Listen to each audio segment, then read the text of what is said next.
غریبوں سے محبت کرنا، غریبوں کو اپنے قریب کرنا، غریبوں کے قریب رہنا، نہ غریبوں سے دور ہونا اور نہ غریبوں کو اپنے سے دور کرنا۔ دوسری نصیحت یہ تھی کہ دنیا کے معاملے میں اپنے سے نیچے والے کو دیکھنا، اوپر والے کو نہ دیکھنا، اور کبھی کبھار اگر ایسا ہو جائے کہ تمہارا نفس اور تمہارا ضمیر دنیا کے معاملے میں کسی مالدار کے ساتھ تمہارا موازنہ کر بیٹھے، تم اپنا مقابلہ اور موازنہ کسی مالدار اور امیر کے ساتھ کرنے لگ جاؤ اور تم دیکھو کہ ناشکری کی کیفیت پیدا ہو رہی ہے، تو فوراً اپنے آپ کو کسی غریب کے سامنے لا کے کھڑا کر دو، اپنے سے نیچے والے سے اپنا موازنہ کرو، تو تمہاری ناشکری کا علاج ہو جائے گا اور اللہ پاک صبر اور شکر کی دولت نصیب فرمائیں گے۔ یہ بھی ایک زبردست فارمولہ ہے۔ اور تیسری نصیحت یہ تھی کہ قرابت داروں کے ساتھ تعلق کو منقطع نہ کرنا، بلکہ اگر وہ تمہارے ساتھ تعلق منقطع کریں تب بھی تمہارے لیے فارمولہ یہ ہے سہولت اور آسانی والی زندگی گزارنے کا کہ تم اپنے تعلقات ان کے ساتھ بحال رکھنا۔ اور ایک حدیث پاک میں جناب رسول اللہ صلی اللہ علیہ وسلم نے فرمایا کہ اپنے نسب کو سیکھو۔ نسب میں کون ہوں، میرے والد صاحب کون تھے، دادا صاحب کون تھے، ان کے والد صاحب یہ آئے کہاں سے تھے۔ اور اس نسب کو سیکھنے کا جو حضور نے حکم دیا، اس کا مقصد یہ تھا کہ تم نسب کو سیکھو، تمہیں پتہ چلے گا کہ تمہارے قرابت دار کہاں کہاں رہتے ہیں، اور اس سے تمہارے لیے آسانی ہوگی اپنے قرابت داروں کو ڈھونڈنا اور ڈھونڈ کر ان کے ساتھ اچھا سلوک کرنا۔ اب آپ اندازہ لگائیں کہ جو ہمارے قریب کے رشتہ دار ہوتے ہیں، کوئی خالہ کا بیٹا ہے، خالہ ہے، ماموں ہے، پھوپھی ہے، یہ تو معلوم ہے نا، ان کو معلوم کرنے کے لیے نسب سیکھنا تو ضروری نہیں ہے۔ اس سے پتہ یہ چلتا ہے کہ جس سے دور کی رشتہ داری بھی ہے، حضور فرماتے ہیں کہ اس رشتہ داری کو ختم نہ کرنا بلکہ اسے بحال رکھنا، اور اس کے لیے نسب سیکھو اوپر تک کہ ہم کون سے قبیلے سے، ہماری شاخ کون سی ہے، ہم کہاں سے آئے، ہمارے کون کون رشتہ دار کہاں پہ رہ گئے، اور جب اس شہر کبھی جانا ہو تو بندہ چلا جائے اور جا کے انہیں بتائے کہ میرے والد صاحب نے مجھے بتایا ہے، میرے دادا صاحب نے بتایا کہ آپ تو ہمارے اتنے قریب کے رشتہ دار ہیں۔ اس سے انسان کے لیے دنیا وسیع ہوتی ہے، اور قطع تعلق ہی ایک ایسا عذاب ہے جس میں انسان خود اپنے آپ کو ڈالتا ہے اور باہر سے تالا لگا دیتا ہے۔ جتنے لوگوں سے تعلقات منقطع ہوتے ہیں، ہم اتنے دائرے اپنے ارد گرد کھینچ کر اتنے تالے چڑھاتے جاتے ہیں، نتیجہ یہ کہ ہم ایک ڈربے کے اندر چوزے کی طرح قید ہو کر رہ جاتے ہیں، اور پھر کہتے ہیں کہ بہت پریشانیاں ہیں، حالات ٹھیک نہیں ہو رہے، زندگی سے جی بھر گیا ہے، اور دراصل اس کے اسباب سارے کے سارے ہم نے خود اپنے ہاتھ سے تیار کیے ہوتے ہیں۔ اللہ کے رسول صلی اللہ علیہ وسلم فارمولہ بتا رہے، ہر ایک کے ساتھ اچھا تعلق رکھو۔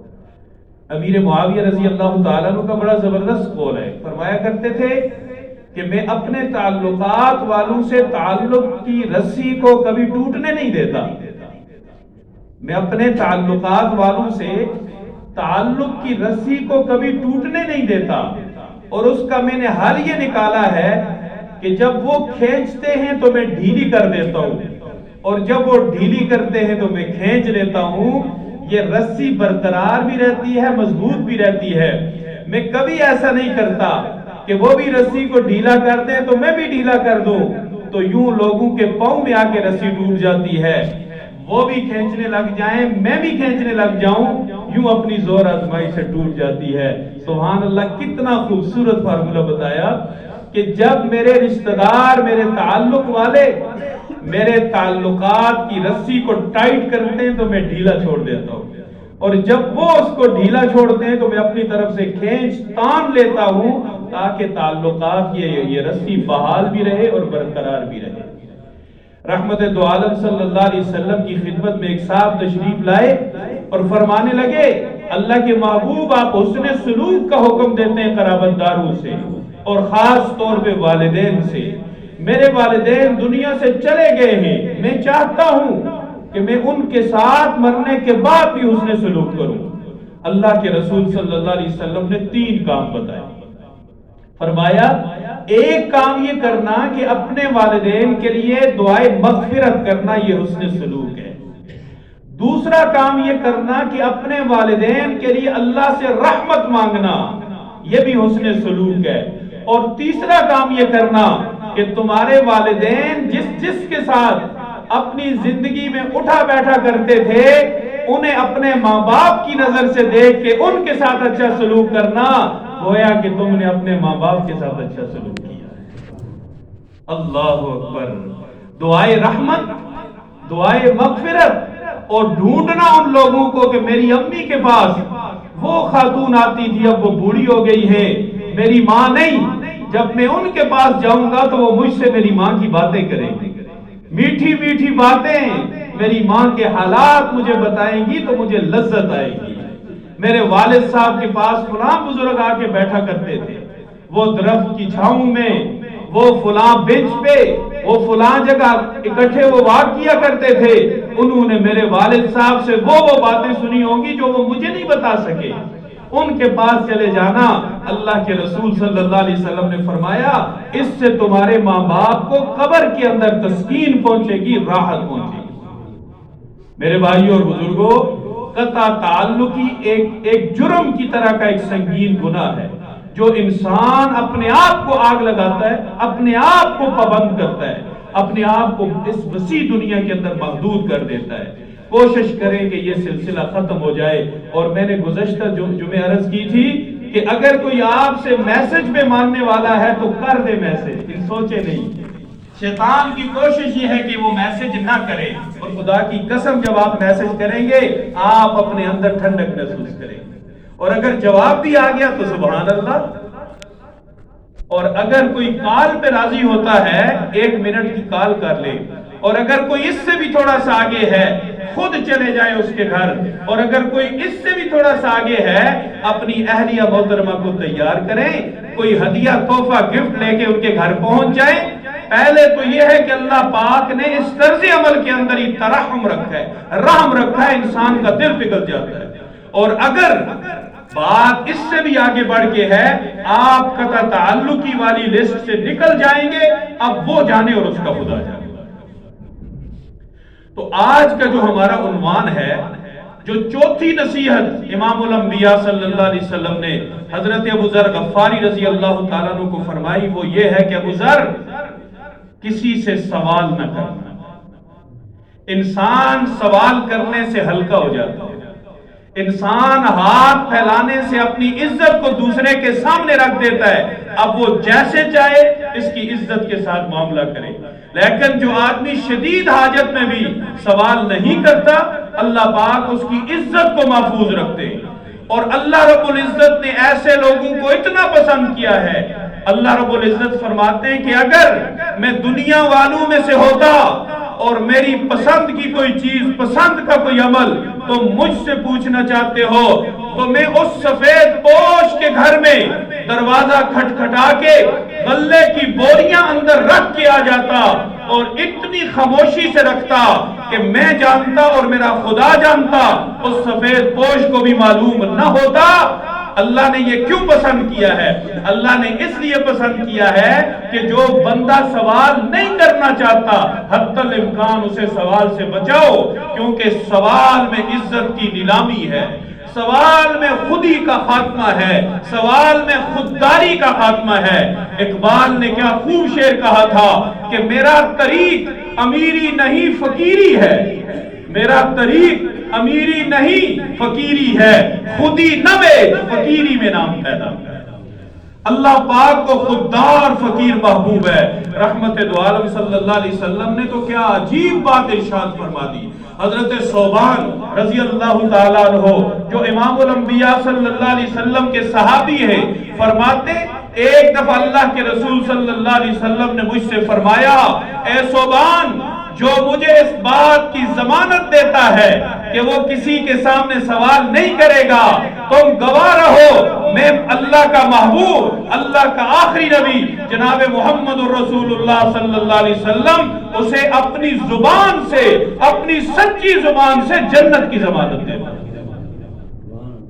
جو کسی سے سوال نہیں کرے گا مجھے ضمانت دے دے، ہر حال میں کسی سے نہیں مانگے گا، کسی کے سامنے اپنا ہاتھ نہیں پھیلائے گا، ثوبان میں اسے جنت کی ضمانت دیتا ہوں۔ اور صحابہ کا رد عمل دیکھیں، حضرت ثوبان رضی اللہ تعالیٰ عنہ فرماتے ہیں وہ دن جب اللہ کے نبی سے میں نے یہ بات سنی، وہ دن اور آج کا دن ہے، اگر میں اونٹ پہ سوار ہوتا اور میرے ہاتھ سے کوڑا گر جاتا، میرے ساتھ میرے ساتھی بھی موجود ہوتے، میں کسی کو کہنے لگتا کہ میرا کوڑا اٹھا کے دے دو تو مجھے یاد آ جاتا اللہ کے رسول صلی اللہ علیہ وسلم نے فرمایا کسی سے سوال نہ کرنا، کہیں یہ بھی سوال کے زمرے میں نہ آ جائے۔ میں اپنی سواری روکتا، وہاں سے اترتا اور خود اپنا کوڑا اٹھا کے دوبارہ سواری پہ سوار ہو جاتا، اس لیے کہ مجھے حضور سے جنت کی ضمانت لینی تھی۔ مولانا عبداللہ شہید رحمت اللہ علیہ ایک بہت بڑا نام تھا پاکستان کا، رؤیت ہلال کمیٹی کے چیئرمین رہے ایک عرصے تک۔ ان کے بارے میں ہم نے سنا کہ اپنی اہلیہ سے بھی کبھی وہ پانی نہیں مانگتے تھے کہ بیگم صاحبہ مجھے پانی دے دو۔ میرا خیال یہ ہے کہ ان کے سامنے بھی حضرت ثوبان رضی اللہ تعالیٰ عنہ کی حدیث ہے کہ جو کسی سے سوال نہیں کرے گا اس چیز کی مجھے ضمانت دے دے، میں اسے جنت کی ضمانت دیتا ہوں۔ آج کا دور ایک اور چیز کی وجہ سے بھی بڑا پریشان کن ہے، سستی غالب ہے، ہر ایک پہ سستی، ہر بندہ سست ہے۔ جو کام آج کرنا ہے وہ ہم بالکل اینڈ پہ لے جاتے ہیں، اور جب کام کے پاس پہنچ جاتے ہیں پھر بھاگ دوڑ شروع ہو جاتی ہے، کوئی سیدھا کوئی ٹیڑھا، کوئی ادھر کا کوئی ادھر کا۔ بنیادی بات اس کے پیچھے سستی ہے۔ ہمارا خیال یہ ہے کہ ہمارے کام بھی ہو جائے اور کوئی کر دے، ہمارا خیال یہ ہے کہ ہماری ضروریات بھی پوری ہو جائے، ہمیں ہاتھ نہ ہلانا پڑے، ہمیں کام نہ کرنا پڑے۔ دنیا کی ترقی یافتہ قومیں، ان کے پیچھے ان کی محنتیں ہیں، انہوں نے سستی کو ذبح کیا، سستی کو جلایا، اور سستی کو جلا کر آج چین 1949 میں آزاد ہوا، ہم 1947 میں آزاد ہوئے۔ ان کے پاس عرب سے زیادہ لوگوں کو سنبھالنا تھا، اور آزادی کے وقت میرا خیال ہے پاکستان کی آبادی 8 کروڑ تھی یا 5 کروڑ تھی، اس سے بھی کم تھی۔ دونوں بنگلہ دیش اور اس کو ملا کر 8 کروڑ آبادی تھی، آدھی اب ادھر ہے آدھی تو 4 کروڑ یہاں ہوئی۔ 4 کروڑ لوگوں کو ہم نے سنبھالنا تھا، ہم وہیں کے وہیں ہیں، بلکہ وہاں سے ہم پیچھے چلے گئے۔ ایک کام ہم نے کیا، ایٹم بم بنایا، اور کوئی کام ہم نے نہیں کیا، پیچھے وہ آگے۔ اور ایک تحقیق یہ بتاتی ہے کہ چائنا میں ہر سال 10 لاکھ لوگ زیادہ کام کرنے کی وجہ سے مر جاتے ہیں۔ ان لوگوں نے سستی کو قربان کیا تو اللہ پاک نے انہیں ترقی دی، اللہ نے محنت کے ساتھ ترقی جوڑی ہے۔ میں جو بات کر رہا ہوں، جس کی طرف میں بتانا چاہتا ہوں، سستی کا علاج بھی اس فارمولے کے اندر ہے۔ آپ گھر میں بیٹھے ہوئے پانی چاہیے، عادت بنا لے خود جا کے پینا، فروٹ اٹھانا ہے خود چلے جائیں لے آئیں، کبھی استری کرنی ہے خود اٹھا کے کر لیں، کبھی کپڑے پھیلانے خود پھیلا دیں، جوتے خود پالش کر دیں، اٹھا کے خود سیدھے کر دیں، گھر والوں سے بھی اپنے آپ کو بے نیاز کر دیں، سستی کی لعنت ہمیشہ کے لیے ختم ہو جائے گی، سارے کام اپنے وقت پہ ہونا شروع ہو جائیں گے۔ یہ ایک اس کا فارمولہ ہے، اور ہم لوگ زیادہ تر انتظار میں ہوتے ہیں کہ استری ہوگی میں پہنوں گا تو جاؤں گا، لیٹ ہو جاتے ہیں، پالش ہوگی تو پہنوں گا جاؤں گا، لیٹ ہو جاتے ہیں۔ اس کے اندر بھی ادنا سا ایک سوال ہے، اور اس سوال سے اللہ کے رسول صلی اللہ علیہ وسلم منع فرما رہے کہ کسی سے سوال مت کرو۔ اور وہ سوال صحابہ کیسے سمجھے کہ کوڑا گر گیا، خود اترتے ہیں، اٹھاتے ہیں اور دوبارہ سوار ہو جاتے ہیں۔ اللہ کے رسول صلی اللہ علیہ وسلم نے جنت کی ضمانت دی ہے، تو ہمیں جنت چاہیے کہ نہیں چاہیے؟ ہمیں جنت چاہیے، تو یہ ایک کام کرنا ہے، سستی کو بھگانا ہے، اپنے کام خود کرنے، کسی سے کوئی سوال نہیں کرنا۔ حضرت حکیم بن حزام رضی اللہ تعالیٰ عنہ حضور صلی اللہ علیہ وسلم کے وہ پیارے صحابی ہیں جنہوں نے حضرت صدیق اکبر رضی اللہ تعالیٰ عنہ کو جا کے حضور کے اعلان نبوت کی خبر دی تھی کہ ابو بکر تم یہاں بیٹھے ہو، تمہارے دوست نے تو نبوت کا اعلان کر دیا ہے۔ بس پھر ابو بکر اٹھ کے دوڑے، اور آ کے سیدھے اللہ کے رسول صلی اللہ علیہ وسلم کا دروازہ کھٹکھٹایا، پوچھا حکیم بن خزام نے مجھے یہ بات کی ہے، صحیح ہے؟ کہا ابو بکر صحیح ہے۔ فرمایا اللہ کے نبی مجھے بتائیے میں نے کیا کرنا ہے؟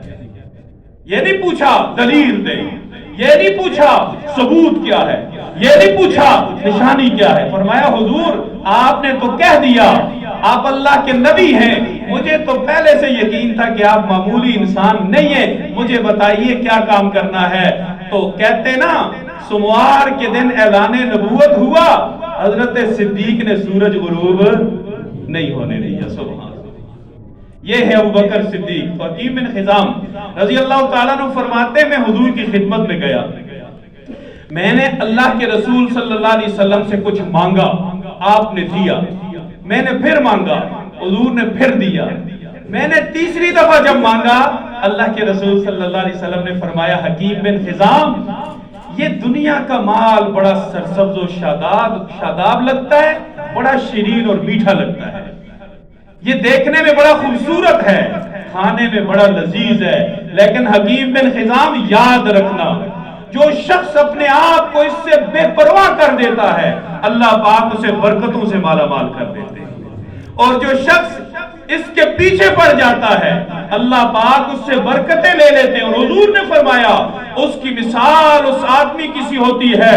جو کھانا تو کھاتا رہتا ہے لیکن سیر نہیں ہوتا، ایسے ہی جو شخص اسے سرسبز و شاداب اور میٹھا سمجھ کے اس کی ہرس کرتا ہے، اس کا طمع کرتا ہے، اسے لینے کے لیے لوگوں سے سوال کرتا ہے، اللہ کے رسول صلی اللہ علیہ وسلم نے فرمایا برکت تو آتی ہی نہیں ہے لیکن اس کے ساتھ ساتھ وہ کبھی سیر ہی نہیں ہوتا۔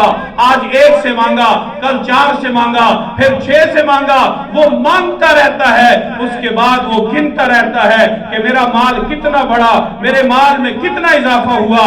اگلی حدیث پاک حضرت ابو ہریرہ رضی اللہ تعالیٰ عنہ فرماتے اللہ کے رسول صلی اللہ علیہ وسلم نے فرمایا اے لوگو جو لوگوں سے تم سوال کرتے ہو یہ آگ کے انگارے ہیں، اب تمہاری مرضی جتنے انگارے چاہو تو جمع کر لو۔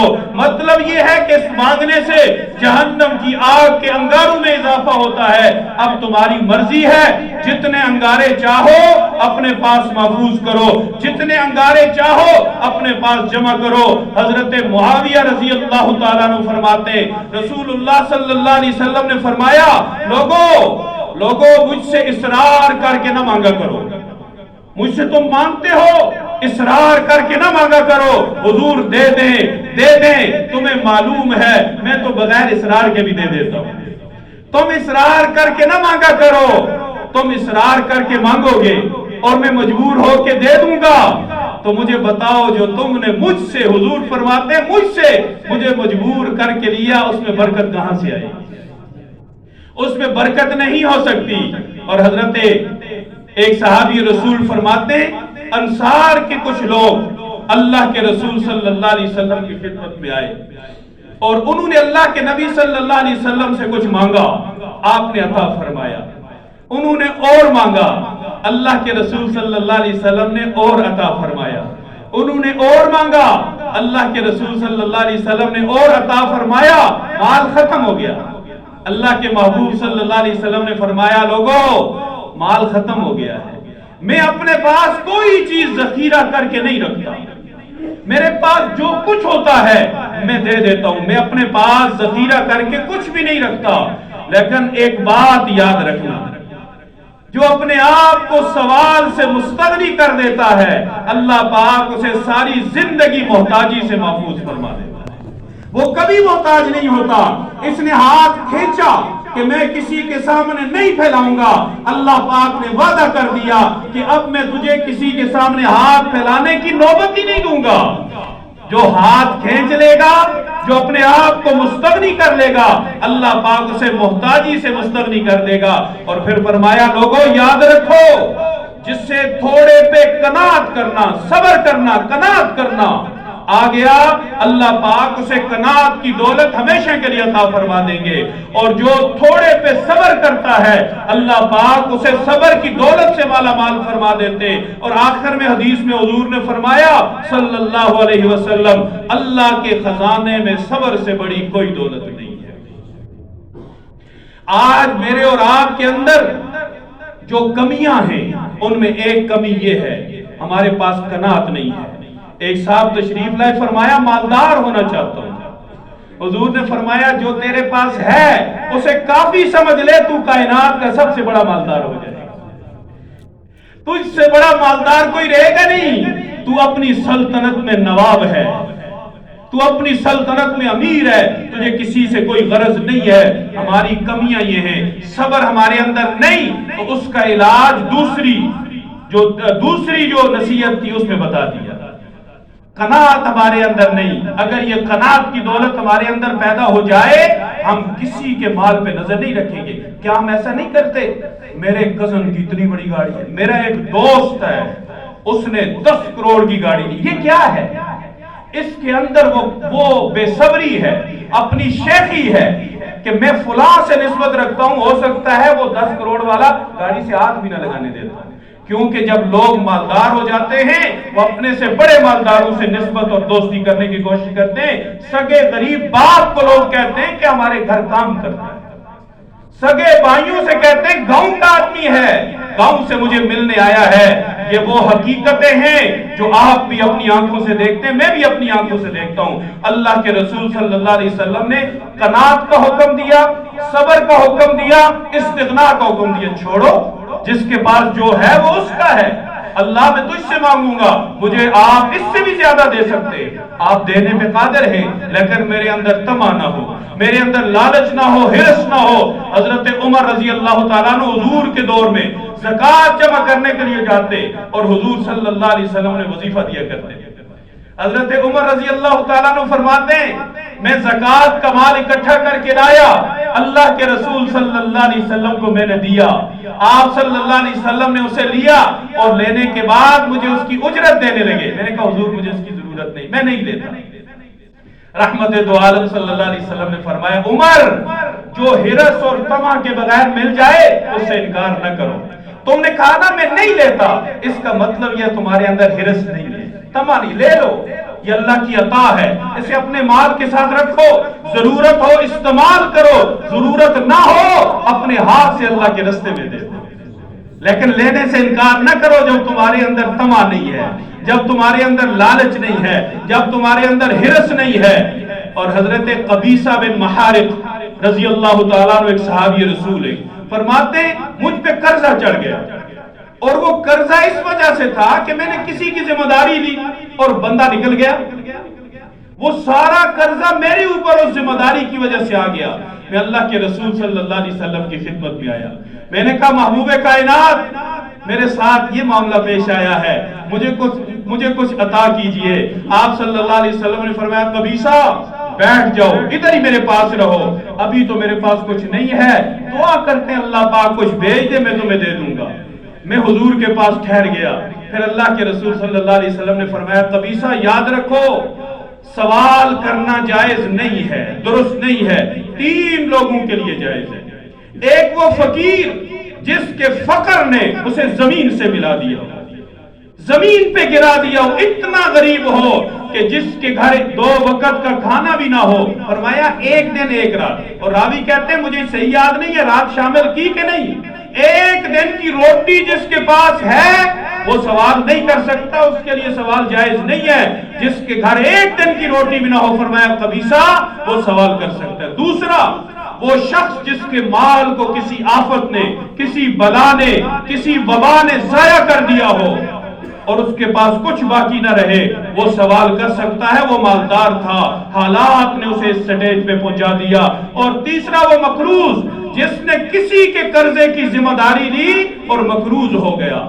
یہ آدمی سوال کر سکتے ہیں، اگر ان 3 کے علاوہ کوئی سوال کرے گا، اللہ کے رسول صلی اللہ علیہ وسلم نے فرمایا، حضرت ابو ہریرہ رضی اللہ تعالیٰ عنہ فرماتے ہیں جو شخص بغیر حاجت کے، بغیر مستحق ہونے کے کسی سے سوال کرے گا، قیامت کے دن وہ اس حال میں آئے گا کہ اس کے چہرے پہ 1 ذرے کے برابر بھی گوشت نہیں ہوگا، سرے محشر اس کی شکل ایسی ہوگی، میں یہ کہتا ہوں کہ جیسے یہ بجلی کے کھمبوں پہ شکل بنی ہوئی ہوتی ہے، جب چہرے پہ گوشت ہی نہیں ہے، آنکھیں ہی نہیں ہیں، ہڈیاں ہیں ساری، وہ انسان کتنا ڈراؤنا ہوگا۔ ایک بندہ بھی یہاں گھس آئے جس کے چہرے پہ گوشت کھال کچھ نہ ہو، ہم سارے خوف کے مارے اٹھ کے بھاگ جائیں گے میدان محشر میں یہ مانگنے والا۔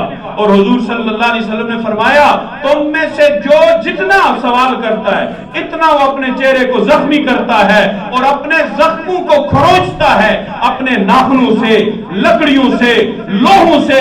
جتنا سوال کرتا ہے اتنا زیادہ اس کے چہرے پہ زخم بڑھتے جاتے ہیں، اور کل قیامت کے دن اللہ کے سامنے وہ اسی زخم کی حالت میں آئے گا۔ ہم میں سے بہت سارے ہم ایسے ہیں اپنے مال کو بڑھانے کے لیے دوسروں سے بلا وجہ سوال کرتے ہیں۔ ہماری مسجدوں میں لوگ آتے ہیں، کھڑا ہو گیا جی بچی کا جہیز تیار کرنا ہے، اس کے لیے مجھے پیسے چاہیے۔ شریعت نے کدھر کہا تو جہیز تیار کر؟ کس نے شریعت میں تجھے کہہ دیا کہ تو جہیز بنا اور پھر بچی کی شادی کر؟ اور جی میرا یہ مسئلہ ہے، جس مسئلے کا شریعت سے کوئی تعلق نہیں ہے اس کے لیے سوال کرتے ہیں۔ اللہ کے رسول صلی اللہ علیہ وسلم نے ایسے پیشہ ور لوگوں کو دینا بھی جرم قرار دیا ہے، یہ ان کی حوصلہ افزائی ہے۔ لیکن میں یہ نہیں کہتا کہ کسی کو بھی نہ دو، ہاں مسجد میں جو مانگے نہ دو، اس نے حدود کو پامال کیا ہے۔ باہر جو آتا ہے دے دو، کس کو کیا پتا کون مستحق ہے کون مستحق نہیں ہے۔ اگرچہ ابھی معاشرے میں اتنا ظلم بڑھ چکا ہے، فراڈ اور دھوکہ اتنا بڑھ گیا ہے، 2 بچے جس بچی نے اٹھائے ہوئے ہیں اس بچی کی عمر ہی بچہ جننے کی نہیں ہے، 2 بچے اٹھائے ہوئے، ایک کے بجائے 2 اٹھائے ہوئے ہیں۔ اور پھر اکثر جس نے بھی اٹھائے ہوئے ہیں وہ سارے سوئے ہوئے ہیں، یہ بھنگ پیتے ہیں کہ ہر وقت سوئے ہوئے ہیں۔ ان کو نشہ اور ٹیکے لگا کر سلا دیا جاتا ہے، کیونکہ سوئے ہوئے بچے پہ انسان کو دیکھ کے رحم آ جاتا ہے، ترس آ جاتا ہے۔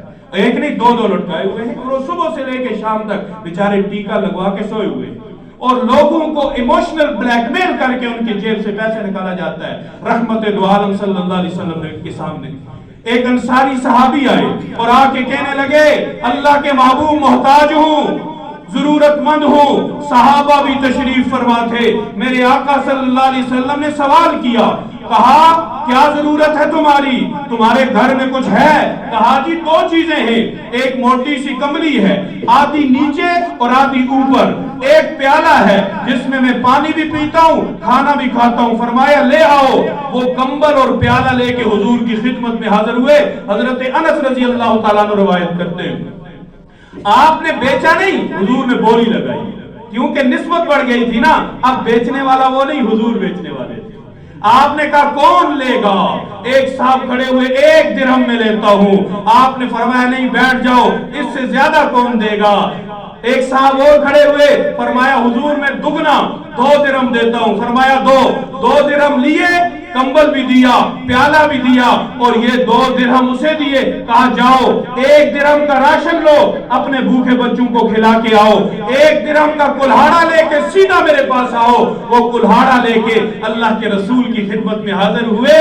سبحان اللہ، کیا خوبصورت منظر ہوگا، حضور کے ہاتھ میں کلہاڑی ہے، اپنے ہاتھ سے دستہ لگا رہے، دستہ لگا کے ٹھونک کے تیار کیا اور کہا یہ لو سیدھا جنگل جاؤ، 15 دن تک میں تمہیں نہ دیکھوں، 15 دن بعد آنا اور اپنی کارگزاری سنانا۔ چلے گئے، 15 دن کے بعد آئے، حالات بدلے ہوئے تھے۔